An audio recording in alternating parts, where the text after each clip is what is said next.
મિત્રો, દિલ્હીમાં જે વિરોધ પ્રદર્શન થાય છે 20 જુલાઈએ વિદ્યાર્થીઓનું, યુવાઓનું, એ પછી ભારતીય જનતા પાર્ટીના મારા જે મિત્રો છે એ સોશિયલ મીડિયા પર અલગ અલગ વાતો લખી રહ્યા છે. કોઈ પાકિસ્તાની કાવતરું બતાવી રહ્યા છે, કોઈ ચાઇનીઝ કાવતરું બતાવી રહ્યા છે, કોઈક એ લોકોને વામપંથી બતાવી રહ્યા છે, આતંકવાદી બતાવી રહ્યા છે. એવામાં એક પોસ્ટ ભારતીય જનતા પાર્ટીના મારા મિત્રની જે મેં જોઈ એ હું તમારી સમક્ષ મૂકવા માંગીશ. સૌથી પહેલાં હું એ જે લખેલું એ વાંચીને સંભળાવું, ખોટું ના પડે એટલા માટે, કે મોદીને હટાવવાનું કાવતરું નહીં, હિન્દુને હટાવવાનું કાવતરું, હિન્દુઓને હટાવવાનું કાવતરું. હવે અહીંયા મહત્ત્વપૂર્ણ વાત એ છે કે દરેક જગ્યાએ આપણે ધર્મની રાજનીતિ કરવી જરૂરી છે. આજે નીટનું પેપર લીક થયું, 22-23 લાખ વિદ્યાર્થીઓ એની સાથે સંકળાયેલા હતા. શું એ બધા કોઈ બીજા ધર્મના હતા? ગેરંટી સાથે આપણે કહી શકીએ કે એની અંદર મોટાભાગના લોકો, મોટાભાગના વિદ્યાર્થીઓ, મોટાભાગના પરિવાર હિન્દુ હશે, જેમના ભવિષ્ય સાથે રમત થઈ, જેમના ભવિષ્ય સાથે મજાક બન્યું. તાજેતરમાં રામ મંદિરનો મુદ્દો ચાલી રહ્યો છે, દાન ચોરીનો મુદ્દો ચાલી રહ્યો છે, કેવા કેવા કૌભાંડો ત્યાંથી સામે આવ્યા છે. જો આપણે ખરેખર હિન્દુ હોઈએ અને હિન્દુના નામે વોટ લેવાની વાતો કરતા હોઈએ તો રામ મંદિરના મુદ્દા ઉપર કેમ મૌન છીએ? કેમ રામ મંદિરના મુદ્દા ઉપર, દાન ચોરીના મુદ્દા ઉપર આપણે વાત નથી કરી રહ્યા?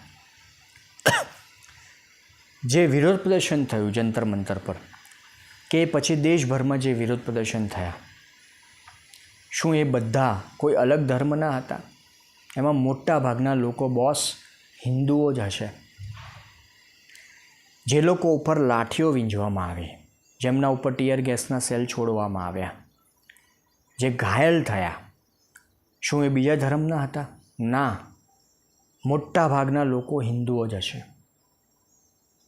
જે વિદ્યાર્થીઓએ નીટનું પેપર લીક થયું એ પછી જીવ ગુમાવ્યો, શું એ બીજા ધર્મના હતા? મને ખ્યાલ છે ત્યાં સુધી કદાચ બધા જ હિન્દુઓ હતા. શું કામ દરેક જગ્યાએ, દરેક વાતે આપણે ધર્મની રાજનીતિ કરીએ છીએ? ચલો આપણે માનીએ કે આપણને કોઈ એક ધર્મ જે છે એ નથી ગમતો, એની સાથે જોડાયેલા લોકો નથી ગમતા, પણ હિન્દુઓને બેવકૂફ બનાવવાનું ક્યાં સુધી આપણે ચાલુ રાખીશું? દેશમાં નીટનું પેપર લીક થાય, હંગામો થાય, વિરોધ પ્રદર્શન થાય, લાઠીચાર્જ થાય, ટીયર ગેસના સેલ છોડાય, દરેક જગ્યાએ જે પીસાનાર વ્યક્તિ છે ને એ હિન્દુ જ છે.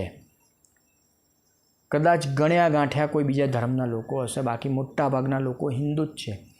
અને એ સિવાય પણ આપણે મુદ્દાઓની વાત કરીએ તો એ સિવાય પણ દેશમાં જે પણ મુદ્દાઓ છે અલગ અલગ, કોઈ એક મુદ્દો થોડી છે દેશમાં અત્યારે જેના લીધે સામાન્ય જનતા હેરાન હોય, પરેશાન હોય. ઘણા બધા મુદ્દા છે. તો એ દરેક મુદ્દામાં જે મુખ્યત્વે મોટા ભાગે પીસાનારો વ્યક્તિ છે કે પીસાનારા જે પરિવાર છે એ હિન્દુ જ છે, બીજા ધર્મના લોકો નથી. પછી શું જોઈને કે શું કામ આપણે આવી બુદ્ધિ વગરની વાતો સોશિયલ મીડિયા પર કરીએ છીએ અને દરેક જગ્યાએ હિન્દુ, ફલાણું ઢીકણું, ધર્મના નામે ગંદી રાજનીતિ કરીએ છીએ? વિચારવાની બાબત એ છે કે હું પોતે ભાજપમાં છું, છતાં પણ આ બધી વસ્તુ કહી રહ્યો છું, કારણ કે હું એક પિતા પણ છું.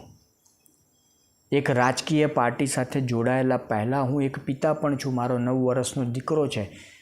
જો તમે પણ પિતા હોય, તમારામાં પણ થોડી સમજ હોય તો તમારે વિચારવાની જરૂર છે કે શું તમે તમારા દીકરાને આવી રીતે ભીડમાં જોશો ભવિષ્યમાં, કે પોતાના હક માટે લડતો હોય, સિસ્ટમની સામે લડતો હોય, પોલીસની લાઠીઓ ખાતો હોય, એનું શરીર લોહી લુહાણ થતું હોય? શું તમે તમારા દીકરાને, તમારા સંતાનને તમે એવી રીતે જુઓ છો? શરમ આવી જોઈએ. સોશિયલ મીડિયા પર દરેક વાતમાં હિન્દુ મુસલમાન કરવું, ધર્મની રાજનીતિ કરવી, આપણને શરમ આવી જોઈએ.